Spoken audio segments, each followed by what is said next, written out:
Despite being given 2 full chapters of pure dialogue and slightly mind-boggling exposition to work with though, Mappa and Season 3 director Shota Goshizono managed to not only create an incredibly engaging episode of anime, but they also managed to make several huge improvements from the manga. Actually, that's just a blatant understatement. This is leagues better. Overall, my favourite thing about this episode is just how unbelievably stunning it is, which is something I'll properly break down in just a moment. But if I personally had to choose one specific moment that really made my jaw drop, even as a manga reader, it was this, right here. This image is just way cooler than some of you realize, because in the entirety of JJK's history, whether it be anime, manga, or even bonus material, we have never, ever seen what a 6-size user looks like besides Satoru Gojo. This image does not exist in the manga. Tengen simply explains everything with words. So imagine my surprise when they start talking about that time a 6-size user and a star plasma vessel appeared on the day of the merger,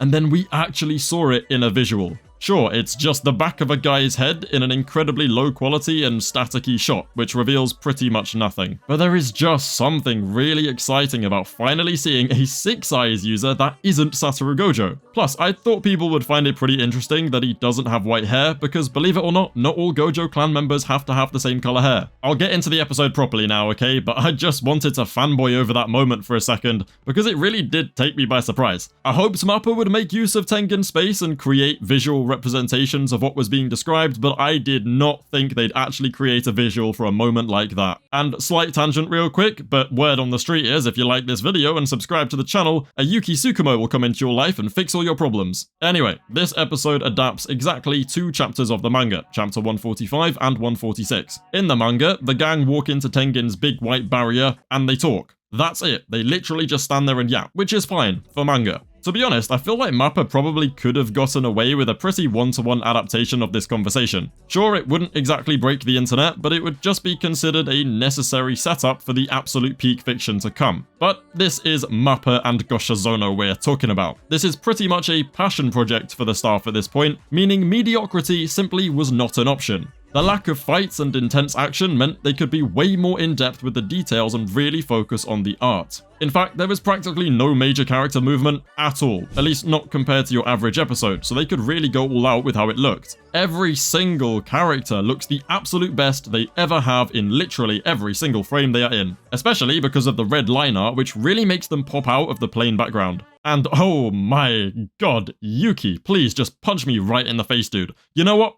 F it, Choso can have in on it too. Both. I want both of them. I love Yuta and Maki, but Yuki and Choso are such a goated power couple and they look so amazing together in this episode that it's making me so excited to see you know what. The whole thing is just super cinematic, but also super tense at times too. For example, once they enter the barrier, the entrance starts very slowly moving away from us. At first, it was such a slow panning movement that I wondered if it was actually happening, until Yuji turned around and noticed that the entrance was fading slowly out of view. Tengen then gets right to the point with their explanation of the culling game and Kenjaku's plan to use it as a means of collecting the cursed energy required to force the collective evolution of humanity by merging them all with Tengen, who he intends to acquire via curse spirit manipulation. Now, reading all of these nitty-gritty and slightly plot-convenient details of Kenjaku's evil plan for the first time can just feel like you've been hit with an unlimited void. That shit would overwhelm anyone. But Mappa made it way more viewer-friendly by actually utilizing Tengen's barrier and creating this really cool holographic projector effect so that both the characters and the audience have a visual roadmap of how all the key events in JJK link together and what they all mean for the future. It's honestly such an inventive way of making the explanation easier to digest, and also making the episode engaging, because holy fuck, the whole thing was just so beautiful to look at. My favourite part was when the entire place turned black and red, leaving them in this digital simulation looking place that Tengen manipulates to create visuals of what we actually see in the manga. Tengen summoning text cards to represent certain events or people and then slowly linking all of them together throughout the episode until you are left with this massive chronological mind map was also an awesome addition. Tengen then just starts from the very beginning with an explanation of why they look the way that they look, and this was shown by Tengen spawning a load of images of themselves to demonstrate how what people see is just their body. Tengen's soul has actually become the very world itself, following the events of Hidden Inventory 12 years ago, thanks to Toji Fushiguro killing Riko Omanai, which I really didn't need to see again, by the way. It was depressing enough the first time, you didn't need to do that to me, Mappa, it's just rude. Tengen then goes on to explain how fate ties themselves, the star plasma vessel, and the Six Eyes all together in an amazing visual. They continue on to explain that because Toji escaped cursed energy, Toji, and Toji alone, was able to finally break the chains of fate that tied these three things together. And of course, we got another visual just showing the GOAT himself, because Gege loves any opportunity to make Toji relevant in the story. This image of Toji and the image of Geto which follows immediately after are actually just direct one-to-one adaptations of the manga panels though. The only difference is that in the manga, they weren't shown as physical holographic images. Pretty much every other visual we see, besides the bird's eye view of Japan and the two cursed tools, is an anime-only edition though. So Tengen's shadow clones, the older Six Eyes user, the actual Six Eyes, the text cards, and the big panels that state each Culling Game rule are completely anime-only editions, visible to both the audience and the characters, which again, I think is just such an inventive and aesthetically pleasing way of using Tengen's barrier. And it's in this next bit that Tengen changes their desktop wallpaper to the red and black theme and explains how fate ties themselves, the star plasma vessel, and Six Eyes all together with that visual. It's great. Yeah, I'm not going to explain every single detail because I would just end up repeating myself about how incredible the art looks and how cool the whole holographic projection thing is, but I do want to touch on the part where the gang recap their goals for the season. Long story very short, there are basically just three main goals that the group has. 1. To enter the game and collect as many points as possible to add a rule allowing Megami's sister to safely exit the game. 2. Figure out a way to end the game if possible. And 3. Free Satoru Gojo by having the Heian era sorcerer called Angel use her extinguishment technique to open the back of the slightly plot-convenient prison realm and then have Gojo fix everything for them. If a player fails to enter the colony within 19 days of it starting, they have their technique forcibly removed, which Shoko says would mean death. And speaking of Shoko, holy f***. And also, holy f***.